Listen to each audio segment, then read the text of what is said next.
বাছাই পর্বে বাছাই পর্বে দুটি দলের স্কোর সমান হলে তার কোশ্চেনের সঠিক উত্তর দিতে অগ্রাধিকার। ঠিক আছে, নেক্সট। No Google. জানি প্রত্যেকে মোবাইলটা অফ রেখেছো আর আমরা সকলের নজরে রয়েছি, কোনো গুগল করা যাবে না। চলো, তো সকলে রেডি? All the best. চলো, প্রথম কোশ্চেন অন দ্য স্ক্রিন। হ্যাঁ, 26শে ডিসেম্বর, এই রিসেন্ট 26শে ডিসেম্বর আমাদের ছেড়ে তারার দেশে চলে গিয়েছেন ডক্টর মনমোহন সিং। তিনি কোনো সময় লোকসভা সাংসদ ছিলেন না, এমনকি যখন প্রধানমন্ত্রী ছিলেন তখনও তিনি ছিলেন রাজ্যসভার সাংসদ। আমরা জানি প্রধানমন্ত্রী বা মেম্বার অফ পার্লামেন্ট হতে গেলে হয় লোকসভা না হলে রাজ্যসভার সাংসদ তাকে হতে হয়। তো ডক্টর মনমোহন সিং কখনোই লোকসভার সাংসদ ছিলেন না, ছিলেন রাজ্যসভার সাংসদ। প্রধানমন্ত্রী থাকাকালীন তিনি কোন রাজ্য থেকে রাজ্যসভার সাংসদ হয়েছিলেন? তিনি যখন প্রধানমন্ত্রী ছিলেন তিনি সেই সময়কালে কোন রাজ্য থেকে, আমি রাজ্যর নাম চাইছি, কোনো সিটের নাম চাইছি না, কোন রাজ্যসভা থেকে রাজ্যসভার সাংসদ হয়েছিলেন? একের প্রশ্ন একেই থাকবে, দুইয়ের প্রশ্ন দুয়ে থাকবে, তিনের প্রশ্ন তিনে থাকবে। একদম দাগ নাম্বার দিয়ে দিয়ে আমরা অ্যান্সারগুলো নেব।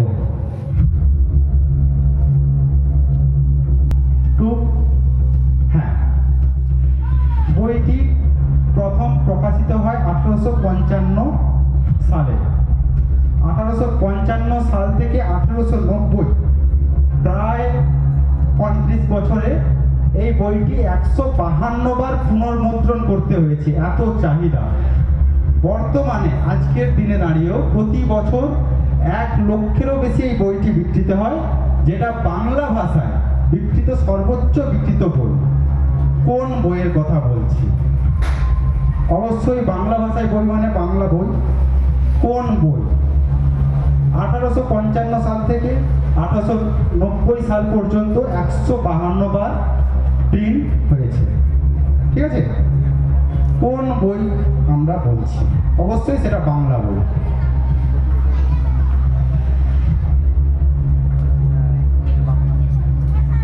কানে কানে আলোচনা চলছে, পাশের লোক যাতে না শুনতে পায়। একদম স্পোর্টসম্যান স্পিরিট। কেউ ফাঁকা রাখবে না, মনে যে বইটার নাম আছে সেটাই লেখো, যে বই নাম, ফাঁকা রাখবে না। এটা ফাঁকা রাখলে সত্যি মানে একটা অন্য কনসেপ্ট তৈরি হয়ে যায় স্টুডেন্টের প্রতি। ঠিক আছে, পরের প্রশ্নে যাই, এনাফ টাইম দিচ্ছি। কোশ্চেন নাম্বার 3 পরে যাচ্ছি অ্যাকচুয়ালি।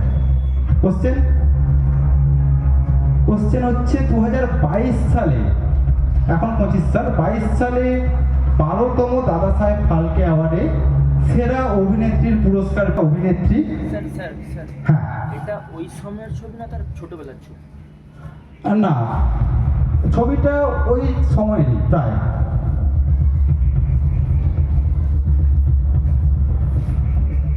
মানে একদম ছোটবেলার ছবি নয়, হয়তো 2-5 বছর এদিক ওদিক, একদম ছোটবেলার নয়।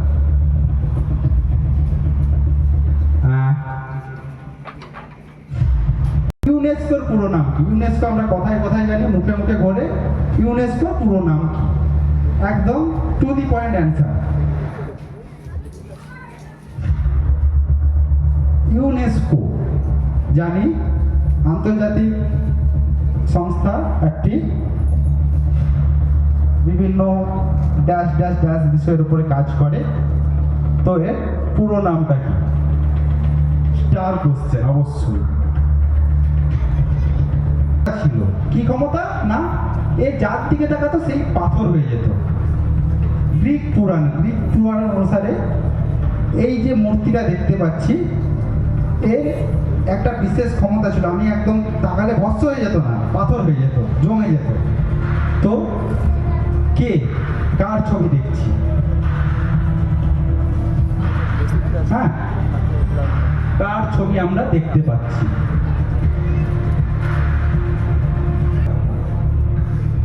দেখা যাচ্ছে। ঠিক আছে, চলে যাচ্ছি পরের প্রশ্ন, কোশ্চেন নাম্বার 6।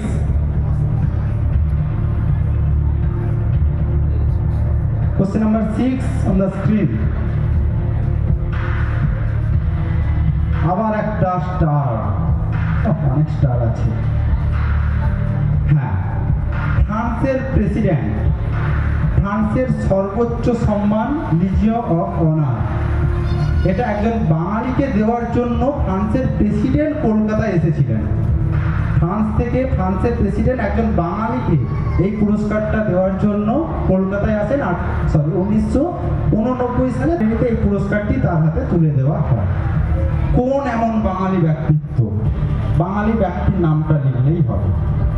এমন কোন বাঙালি ব্যক্তিত্ব যাকে ফ্রান্সের সর্বোচ্চ সম্মান দেওয়ার জন্য ফ্রান্সের প্রেসিডেন্ট তার কলকাতাতে, বাংলার কলকাতাতে এসে তার হাতে পুরস্কারটা তুলে দিয়েছিলেন? কোন ব্যক্তিত্ব? এত বড় বাঙালি আমাদের মধ্যে রয়েছে, আমরা বাঙালি হিসেবে গর্ববোধ করব।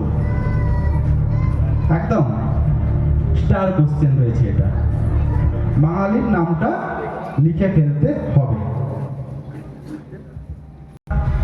কার্টুন দেখতে পাচ্ছি, এটা লোগো বা ম্যাসকট বলা হয় কিসের? এটি কিসের লোগো বা কিসের ম্যাসকট?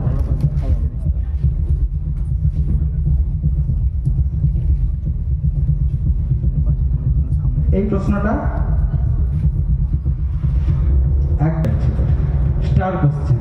হ্যাঁ, হে মহাজীবন আর এ কাব্য নয়, এবার কঠিন কঠোর গদ্য আনো, পদলালিত্য ঝংকার মুছে যাক, গদ্যের কড়া হাতুড়িকে আজ হানো। প্রয়োজন নেই কবিতার স্নিগ্ধতা, কবিতা তোমায় দিলাম আজকে ছুটি। এটি কবি সুকান্ত ভট্টাচার্যের লেখা একটি কবিতার একটা অংশ। পরের দুটি লাইন কি? হে মহাজীবন আর এ কাব্য নয়, এবার কঠিন কঠোর গদ্য আনো, পদলালিত্য ঝংকার মুছে যাক, গদ্যের কড়া হাতুড়িকে আজ হানো। প্রয়োজন নেই কবিতার স্নিগ্ধতা, কবিতা তোমায় দিলাম আজকে ছুটি। পরের দুটো ফেমাস লাইন। যার পুরস্কার কোন ক্ষেত্রে দেওয়া হয়? একটা পুরস্কার, নোবেল পুরস্কার হয়, এক্ষুনি দেখলাম দাদা সাহেব ফালকে পুরস্কার হয়, আরো বিভিন্ন গ্র্যামি পুরস্কার হয়, বিভিন্ন পুরস্কার দেওয়া হয়। তো পুলিৎজার পুরস্কার কোন ক্ষেত্রে দেওয়া হয়? কিসের উপরে দেওয়া হয়? পুলিৎজার পুরস্কার, হ্যাঁ, একটা পার্টিকুলার টপিক। নোবেল যেমন দেওয়া হয় 6টা টপিকের উপরে, দাদা সাহেব ফালকে দেওয়া হয় একটা জিনিসের উপরে। তো পুলিৎজার পুরস্কার কোন ক্ষেত্রে, কোন জিনিসের উপরে, যে এই জিনিসের সেরা যারা তাদেরকে আমরা পুরস্কার দেব, সেটা হচ্ছে পুলিৎজার পুরস্কার। হ্যাঁ, ঠিক আছে। Question number 9। কোশ্চেন, সম্প্রতি, আরে বাবা, সম্প্রতি সারা ভারতবর্ষের সংবাদ শিরোনামে এই ব্যক্তির নাম উঠে এসেছে। কে? হ্যাঁ, একদম রিসেন্ট এই ব্যক্তি, এনার নামটা সারা ভারতবর্ষের সংবাদ শিরোনামে উঠে এসেছে। সারা ভারতবর্ষ এনার নামটাকে নিয়ে চর্চা করেছে, একদম সম্প্রতি। তো এনার নামটা কি? একটু লিখে নাও সকলে। দিতে পারি তো বেশ, সেই রঙগুলোর নামটা লিখে ফেলতে হবে। ওই রং দিয়ে বাকি সমস্ত কিছু আর বলবো না। কম্পিউটার মনিটর বা টেলিভিশন স্ক্রিনে রঙিন ছবি উৎপন্ন করার জন্য কোন কোন রং ব্যবহার করা হয়?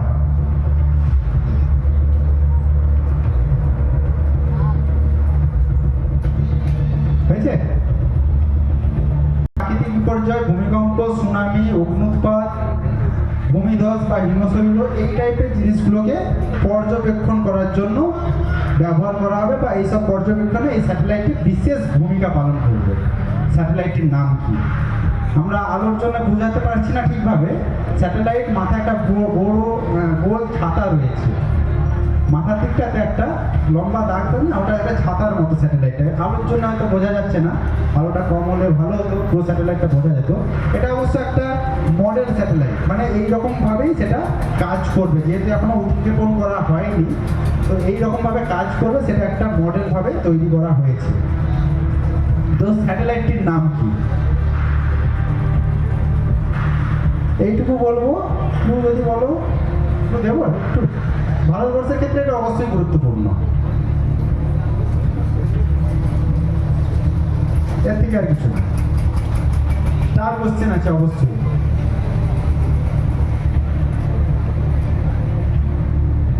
ভারতবর্ষ বললাম, পৃথিবীর ক্ষেত্রেই অবশ্য, মানে একটা স্যাটেলাইট কাজ করলে শুধু তো ভারতের হয়েও কাজ করে অনেক স্যাটেলাইট, তো এটা সারা পৃথিবীর জন্যই কাজ করবে, আমাদের সকলের জন্যই কাজ করবে। ঠিক আছে, পরের প্রশ্ন, question number 15 on the screen. কি আছে? হ্যাঁ, ও বাবা অনেকটা বড়। আমরা হিসেবি, বেহিসেবি, খুচরা, পাইকারি সকল প্রকার গণনার কার্য বৈজ্ঞানিক প্রক্রিয়ায় সম্পন্ন করিয়া থাকি। গণনার কার্য বৈজ্ঞানিক প্রক্রিয়ায় সম্পন্ন করে থাকি। মূল্য যার হচ্ছে 1 ইঞ্চি 1 টাকা 1 আনা। চিলড্রেন হাফ প্রাইস, অর্থাৎ শিশুদের আবার অর্ধেক মূল্য। আপনার জুতোর মাপ, গায়ের রং, কান কটকট করে কিনা, জীবিত কি মৃত ইত্যাদি আবশ্যকীয় বিবরণ পাঠাইলেই ফেরত ডাকযোগে ক্যাটালগ পাঠাইয়া থাকি। কিসের বিজ্ঞাপন? আরেকবার পড়ছি, আমরা হিসেবি, বেহিসেবি, খুচরা, পাইকারি সকল প্রকার গণনার কার্য বৈজ্ঞানিক প্রক্রিয়ায় সম্পন্ন করিয়া থাকি। আমাদের প্রাইস হচ্ছে মূল্য 1 ইঞ্চি 1 টাকা 1 আনা। চিলড্রেন হাফ প্রাইস, শিশুদের হাফ, বাস ভাড়ার মতোই হাফ টাকা দিতে হবে। আপনার পায়ের জুতোর মাপ, গায়ের রং, কান কটকট করে কিনা, আপনি জীবিত কি মৃত ইত্যাদি বিবরণ আমাদেরকে যদি পাঠান মেসেজের মাধ্যমে, এটি কিসের বা কার বিজ্ঞাপন?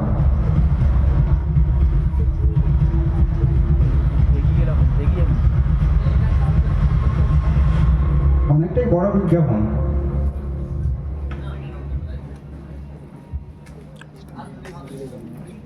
গাছের মূলে যে উপকার, সরি ওটা স্পেলিং মিস্টেক হয়েছে, উপক্ষার বলে দিচ্ছি, ওটা উপক্ষার থাকে। সর্পগন্ধা গাছের মূলে যে উপক্ষারটি থাকে, যেটি ব্লাড প্রেশার কন্ট্রোল করতে ব্যবহার করা হয়, সেই উপক্ষারটির নাম কি?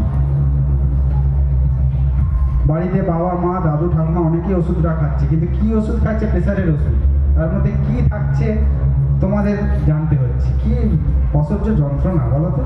হ্যাঁ, বাবা মা কি ওষুধ খাবে, তাতে কি আছে আমাকে জেনে বসে থাকতে হচ্ছে, ঠিক কি না? তো কি উপকার পাওয়া যায় সর্পগন্ধা গাছের মূল বা শেকড়ে? ঠিক আছে, পরের প্রশ্ন, কোশ্চেন 17, স্টার প্রশ্ন অবশ্যই।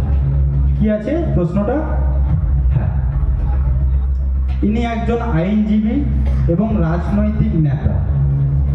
স্বদেশী আন্দোলনে এনার প্রচেষ্টার জন্য যিনি স্বদেশী আন্দোলনে এনার প্রচেষ্টা ছিল, যিনি দেশপ্রাণ নামেও পরিচিত। কোশ্চেনটা একটু ডিটিভিটা একটু সমস্যা হয়েছে, যাই হোক, এনার নাম, ইনি দেশপ্রাণ নামেও পরিচিত। জন্ম 1881 সালের 26শে অক্টোবর, কাঁথি, বাবা পূর্ব মেদিনীপুরেরই, কাঁথির চণ্ডীভেটি গ্রামে। তিনি অবিভক্ত মেদিনীপুরের দ্য আনক্রাউন্ড কিং নামেও পরিচিতি ছিলেন। কার কথা বলছি? আমার পূর্ব মেদিনীপুরে কাঁথিতে জন্ম, দেশপ্রাণ নামে পরিচিত, অবিভক্ত মেদিনীপুরের দ্য আনক্রাউন্ড কিং নামে ইনি পরিচিত। ইনি কে? নামটা লিখে ফেলতে হবে। 1881 মানে স্বদেশী আন্দোলনের, স্বাধীনতা সংগ্রামের সেই সময়কার আইনজীবী ছিলেন, রাজনৈতিক নেতাও ছিলেন। সেই সময় স্বাধীনতা আন্দোলনের সময় বিভিন্ন রাজনৈতিক দল ভারতবর্ষে উঠে এসেছিল।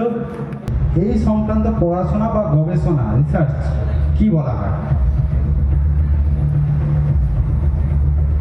সাউন্ড ওয়েভ, শব্দ তরঙ্গ উৎপাদন ও সঞ্চার, প্রোডাকশন আর সঞ্চার, এই সংক্রান্ত পড়াশোনা স্টাডি বা রিসার্চকে কি বলা হয়? কথা বলেই যাচ্ছি কিন্তু এত ভেবেও দেখিনি এগুলো নিয়েও প্রশ্ন হয়। 18 নম্বর প্রশ্ন, ওই বছর শান্তিতে কে নোবেল পুরস্কার পেয়েছিলেন? 1948 সাল, মানে স্বাধীনতা সংগ্রাম, ভারত স্বাধীনতা লাভ করার পরে জাস্ট পরেই 47-এ স্বাধীনতা লাভ করেছিল। 48 সালে নোবেল পুরস্কার প্রাপকের তালিকা একটি বিশেষ কারণে গুরুত্বপূর্ণ। ওই বছর শান্তিতে কে নোবেল পুরস্কার পেয়েছিলেন?